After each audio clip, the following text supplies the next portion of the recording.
My gifts are still my gifts. Who I am is still who I am. What changed is the foundation that all sits on.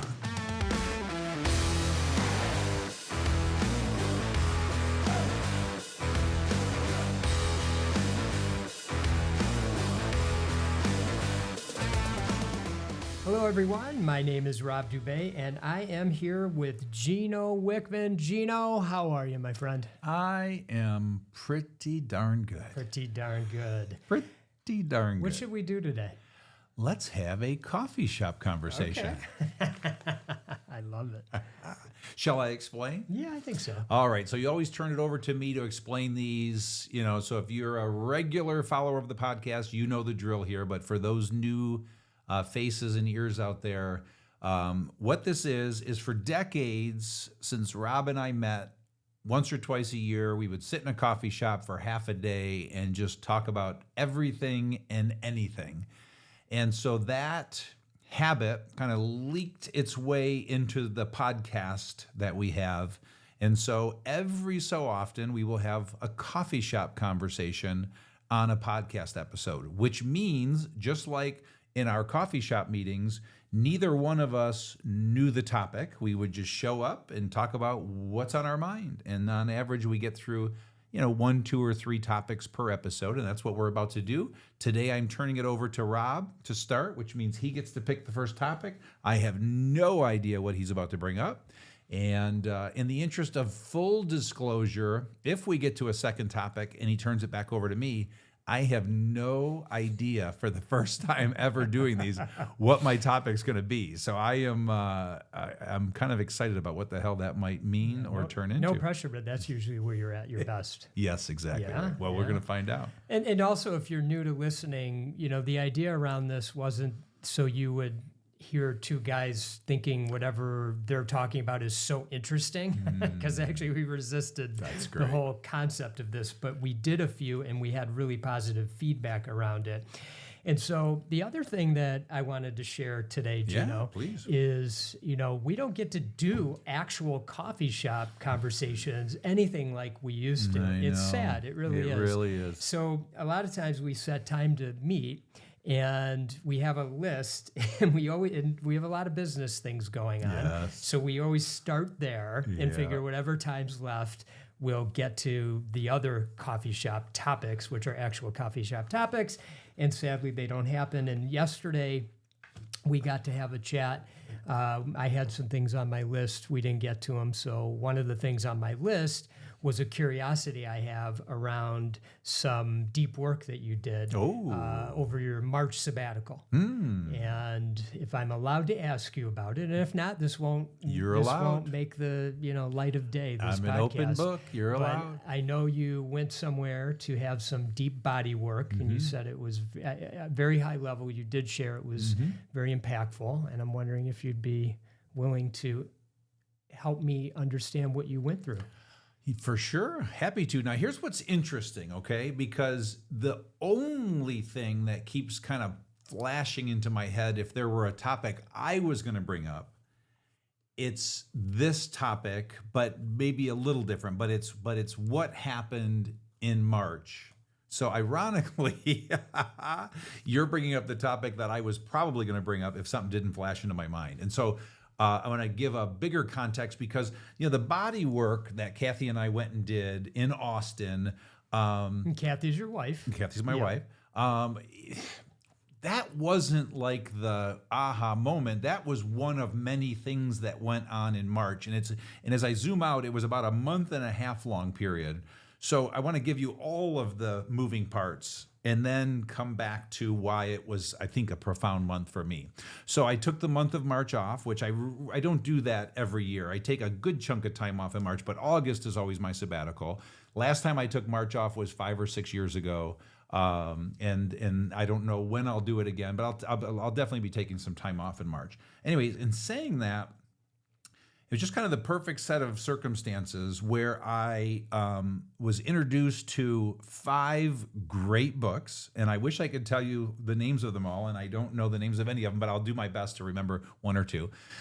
There is this interesting gentleman. He calls himself a soul coach I was introduced to, and I did 2 2-hour sessions with him that really enlightened me on two really profound topics, which were really helpful. There was the body work that we went and did. I went and saw my doctor in Nashville. And then we took a week in the Bahamas. So that's where I did most of my reading, which was great. So it was all of it in its entirety. Okay. And I'm already forgetting the last thing I did. And I can't remember what it is. Hopefully it'll come to me. But, You went to Florida. and went to Florida. So, but anyway, all of that rolled together allowed time and space, as we talk about, you got to create space for these things to happen. Now I'm going to zoom out to the big thing that kind of happened, and then we can get into some of the more specific things. And I actually touched on this in a previous episode, and I'm trying to do the math on, when I recorded that episode and where we are today. And I'm guessing it was probably 2 months before when this episode is going to come out. So it was 2 months ago, okay? And that episode was more or less about the hero's journey, but I can't remember what I called it, but it's like returning to yourself, and coming back home or returning to ourselves.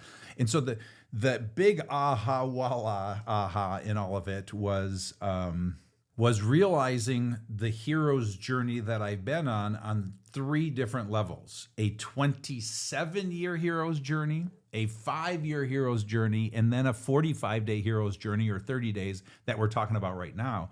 And what I realized in all 3 of them, it was the exact same thing, where I set out to seek something, find something, solve something, conquer something, do something, and in every case returned back to myself, and everything I was seeking was right here. But the bigger aha was not just that, and I hope I can explain this. It's realizing that I am me and my gifts are my gifts. I set out thinking that there was this massive change I was going to make, that I was going to become this different person and this different thing, and that was not at all the case. My gifts are still my gifts. Who I am is still who I am. What changed is the foundation that all sits on. What I realize is from age 15 to 50, the foundation that these gifts sat on was a foundation of fear and pain and trauma and wounding and angst and anxiety. And after the journey and the shedding and the clearing, and again, I don't know where I am on this journey. It's not like I'm completely solved, but it now sits on these gifts and abilities, and who I am now sits on a foundation of love and light and peace and fulfillment. And so it's like everything's different, but I'm still the same guy. And I didn't have to make this massive change about who I am. My true self is still my true self. I just shed all the stuff that was hindering me from kind of fully being free. Now, again, I don't know if I'm at 100% or 1%, but the point in all of this is that everything that happened in that month and a half was a reinforcement of everything we've been teaching. Every book I read was a reinforcement of everything we've been teaching, a validation of what we've been teaching, a validation of what I've been experiencing, because I go through moments of saying, are we fucking crazy with this thing we're doing? Like, are you and I just like, are we just like trapped in an echo chamber where we're making shit up and we think we're right and we're just completely delusional? So there are moments where I just wonder, because sometimes people tell us we're crazy, but so it's just a validation, a clarifying, a knowing, and an embodying of all of that. And going back to that soul coach, there are 2 big things that came out of that. And one was embodying, because I realized intellectually I understand all of this stuff, like so intellectually clear, but I had not fully embodied it, point 1. Point 2, something came up just about some sadness in my teens, age 12, 13, and 14. And so some really cool big stuff came up there that I was able to shed. And that's when I changed. So age 15 is when I put on the suit of armor and shunned the sensitive, wimpy kid at 12, 13, 14, and left him behind. And so I had to go back and meet him again because I've been running from him for 30 years, 40 years. So some great healing there, just some great clarity. So that's what happened in March. That's it? That's it. And I feel like I did a better job explaining it here today than that previous episode. But I think the episode was clear enough because the other aha, and the reason I shared it in the episode is everything I just shared is the 3 discoveries. Discovery number 2, all decisions are made out of love or fear, and the 4 levels. The 4 levels is the journey. It's a bunch of like mini journeys. Yeah. The discovery number 3, it's possible to be driven and have peace, is what I'm describing. It's possible to be driven, have these gifts on a foundation of peace. It doesn't have to be on a foundation of angst. And then the true self model, that infinity model, the sideways 8, on one side is impact, on one side is peace. This is what I'm talking about. It's possible to make an even bigger impact on the world with your gifts while experiencing peace. It's like just another way of saying it all. And then it's like the clarity is, I realized words can't describe this thing. So now it's a knowing. It's like now it's ingrained, I hope. But words can't describe what I'm talking about. In other words, you get to a point where you just know it, and that's what my hope is for the world and everybody that's listening, is we get you to this knowing where it's like, once it gets so clear, it's like, oh, you just shed shit so fast and you realize, why on earth did I do this to myself? Now, I say that while still on the journey with all of you, and I have no idea where I am on this journey. God. There you go. Well, thank you for sharing. I mean, there's so much that comes up for me, and, we are recording a podcast, so I'm always mindful. Oh, that that's we're right. We're not in the coffee shop, because this is why the coffee shops are 4 hours and not 20 minutes. Yeah. And we're 11 minutes in. But, I'm just going to say some things, and maybe it'll prompt some things for you. The first thing that came up for me when you were talking, and you kind of circled to it at a certain point, is it all that complicated? So I find myself intellectualizing it way too much, and then I find myself drawn to ways to unblock what I feel is blocked energy, and so I'm spending a lot of mental energy around that, and it always comes back to, but it was always right there. So I don't know. I mean, I think you said at some point, am I right? Or I can't remember exactly. I don't think I'm right, I'm wrong. I don't know what I am, honestly. I don't know any more than you listening, or than anybody else for that matter. I know what I've experienced, and that's all I can talk about is what I've experienced. I've experienced healing, but did I have to experience healing to be healed? I don't really know. And then just tracking, I don't know if I'm this far or I'm that far. That's something you prompted for me, and I'm, of the mindset, I don't want to track this. I don't want to think I'm this far or that far. Some days I feel like I'm a friggin' mess, and other days I feel like I'm in a really good place. Maybe that's just life, and accepting that's life, and it's how you accept that, how you sit with that. Somebody taught me this idea of softening into things. I can feel at times my body in particular uptight, and she would just say, so just soften for a minute, just soften. And that was really, something that's been useful for me. I don't know. So I'm going to stop talking. What about you? So these are the 3 things that prompted. And what prompted this is you saying it's simple, because that's the reality. It is so incredibly simple. And so for you out there, you got to figure out your simple way of seeing it, knowing it, embodying it. Because for me, the simple way is my cocoon analogy that I share all the time.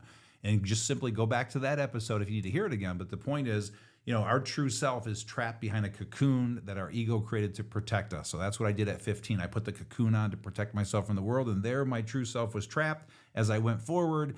And this foundation, as we're talking about, of fear, angst, trauma, whatever you want to call it. And so my central nervous system was always amped, where now it's just much more peaceful, not so amped. But it's simple, so you got to decide your way of looking at it. And I keep trying to give different ways to look at it because it's like so clear in my mind. And so with that simplicity, oh, when you see how simple it is, it's like then my mind goes to, so then you're going to ask yourself, so what the hell happened? because when you see how simple it is, I keep saying this, but you are perfect. We are all perfect. We are all balls of light. We are all pure love. I mean, we come into this world as sheer perfection. And then what the hell happens? And so with this clarity of our true selves, which is what we call it, but if you look at every form of religion and spirituality and all these other approaches to it, it's called, being a child of God, my Father and I are one, being self-actualized, being enlightened, true self, soul, again, whatever you want to call it. We don't touch any of those things because we don't need to, because here's what we did as we human beings in the last many thousands of years. We try to put words on it, and then we battle over words.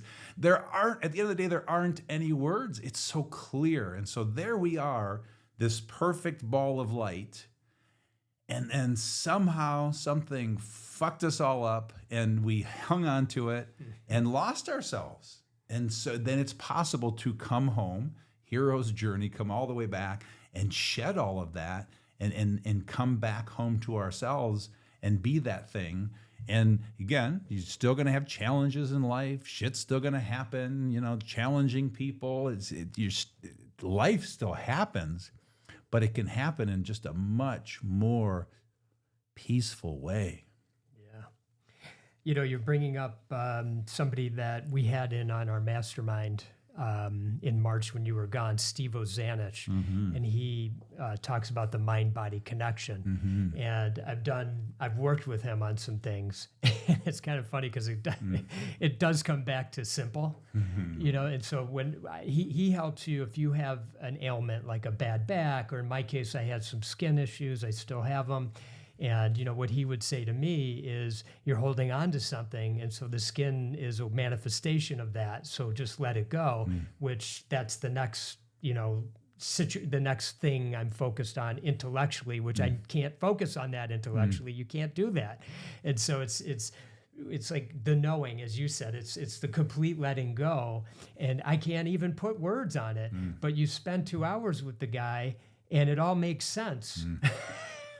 But it's so complicated, but it's not. And every book I read was on that. So I read 2 Gabor Maté books and watched 2 one-hour videos. His stuff is incredible. It's all about that.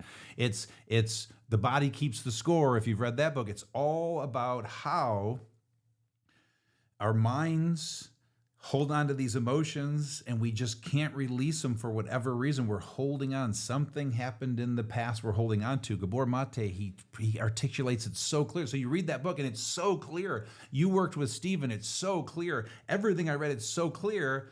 And then you come back to the real world and it becomes a little more complex. But it is that simple and it's that clear. We're just, for some reason, our ego is hanging on to this thing. And it's silly is the word that comes to mind at the end of the day, because it's so simple. It's silly that we do. Why do we do this to ourselves?